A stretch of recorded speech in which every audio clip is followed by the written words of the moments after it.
Shimoga हांगासरले 3 family Saundatti Karnataka हांगासरल्या यल्लम्मा देवीच्या दर्शनाक गेली।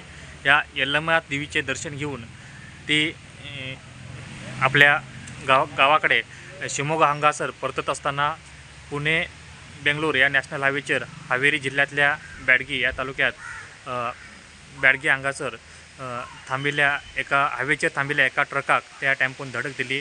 त्याच्यात 13 जणांचो जागीच मृत्यू झालो असा। तसेच 4 जण गंभीर जखमी असून त्यांका शासकीय इस्पितळात उपचारा खातीर दाखल केल्ले असा।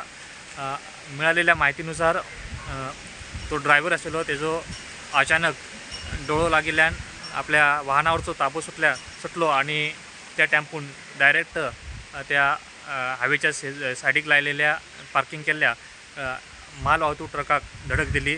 तेका लागून हो अपघात घडलो। प्रुडंटा खातीर प्रमोद फोंडे।